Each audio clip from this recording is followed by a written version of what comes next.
SGC did a terrific job getting a niche in the market and gaining momentum. They went from, if you looked a couple of years ago, sentiment towards SGC was becoming more and more positive.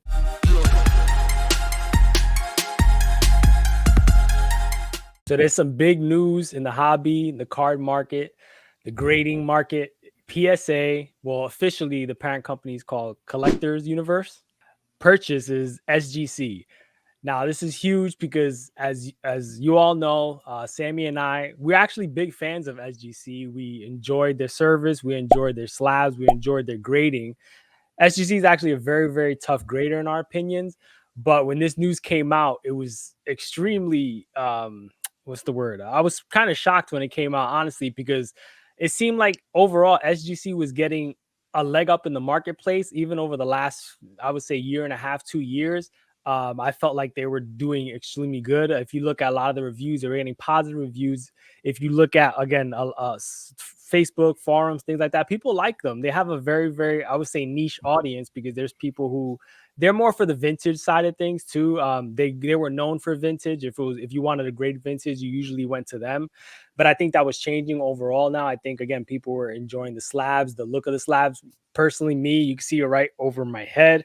I got that Shawn Michaels. It's a 9 gold, but that's in an SGC slab. And I like that slab because I feel like the black, the tuxedo time, whatever they call it, makes it pop.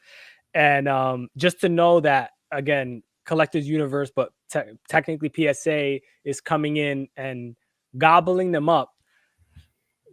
What does this mean for the card market? It seems like, again, if you look at other industries, this happens kind of all the time. Somebody gets too big or is getting too competitive, they just come and swoop them in. But in the card game, what does that mean? Does this mean that, PSA is just a big bad wolf and we just gotta live by it and just go by it? What do you think, man? Yeah, I'm really torn about this news, bro, here, really because of the fact that I'm a huge SGC fan. As you mentioned, we graded with them quite a bit. I sent a lot of cards in there, and the service from start to finish was top notch. It's in terms of the sports card grading game. And when you look at a lot of frustrations people have had with other grading companies, right? Whether it's the leaders such as PSA or some of the lesser known ones, there's always pain points involved. SGC solved a lot of those pain points, and I could firsthand, I sent a lot of grading cards in there. Never had an issue, and if there was anything, the customer service was excellent to always get back to you. Their turnaround times were phenomenal. And if you're grading sports cards or trying to sell sports cards, timing is everything. And they really created a niche within the market to get the cards back to you into the collector's hands, or if you're a flipper's hands back fast, right? Because you're trying to get those cards out the door before that injury hits or before the hype wears off. SGC did a terrific job getting a niche in the market and gaining momentum. They went from, if you looked a couple of years ago, I know a couple of folks like Scotty B used to put polls out there and see which grading companies people would grade with. And I think over the years, he compared it, and you started to see how the sentiment towards SGC was becoming more and more positive. Mm-hmm. So to me, that tells me that PSA really saw SGC as a formidable competitor. And why would you buy, a competitor if you didn't have a little bit of worry that over the course of the future, there was going to be more competition and more market share being taken away potentially. So we're going to take a look at some of the numbers here to see what kind of volume these grading companies were doing.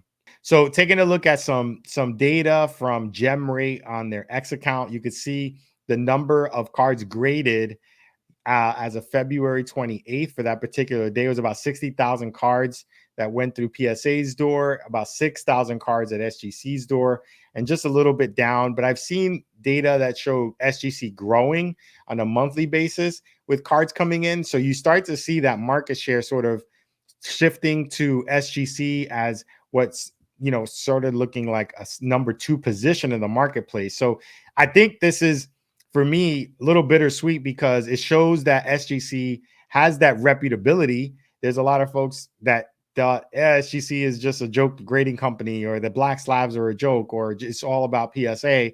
But if they were that, why would PSA go ahead and put the money down to buy them? So to me, it's nice to know that this solidifies them as one of the leading grading companies because PSA saw them, I think, as a threat.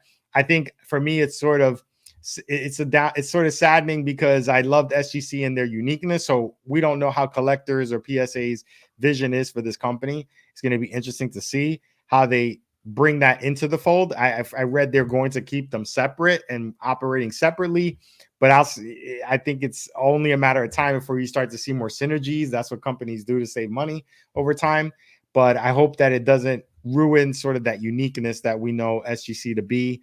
And we'll see what it comes of it, how it impacts also card values, right? Because Yeah. you always used to see that gap. Everyone used to talk about PSA being the premium and SGC.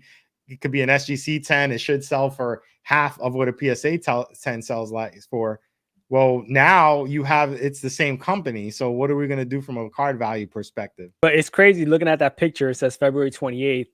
Even though that's just one day, you could probably say that this is a normal day for them. And you could just see the market share that PSA has, though. It's incredible. 60,000 cards, and the next one is SGC at 5.6.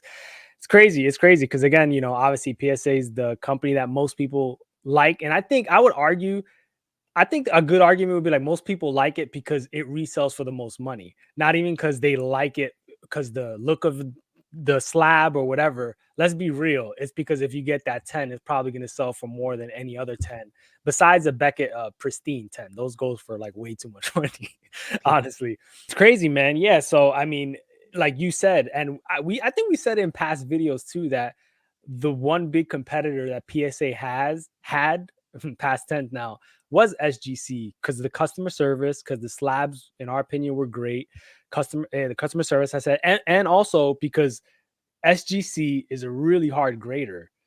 They may be the hardest out of all of them, honestly, based off what we've seen. There's no joke to get a 10 from them, but this is really, really crazy news, man. And it's going to be interesting to see what happens. Like you said, are they going to keep things separate, or is this slowly going to turn into just PSA? It's going to be interesting to see how these two come together because they're very different. I mean, from the slabs to the grading, SGC has the top end, they have their 10, they have the 9.5, which is a mint plus, and Yeah. then they have the 9. PSA really jumps from a 10 to a 9 to an 8. They really just have those whole grades. So I would think they're going to keep those somewhat separate, but now that you have Collectors Universe PSA calling the shots, it's going to be interesting to see how much they can actually keep authenticity behind what SGC had in the past. And I know it's going to take a long time for us to flush through, but that uniqueness with the tucks hopefully becomes something they keep because there are some cards. I mean, in my opinion, there's some cards with the right shine, with the right color, with that black border, they just look much better. And it's nothing against the PSA slab because the PSA slab looks great too. And there's some cards that look better in the PSA slab, but there's something about having that black border that makes colors pop. So that's something I hope they keep for the future. But we're gonna see how these things change, how it evolves. We'll keep talking about it in the future. So everyone out there who was making fun of SGC throughout all the years and not really taking their slabs seriously or talking junk and doing all that stuff, I mean, this shows that they were a real serious threat in the long run in the future to PSA and to they could have maybe potentially taken over. We don't know if it's going to happen now. We'll never know. So let us know in the comments what you think. Are you happy PSA came and bought SGC, or is this going to hurt the hobby? What do you think?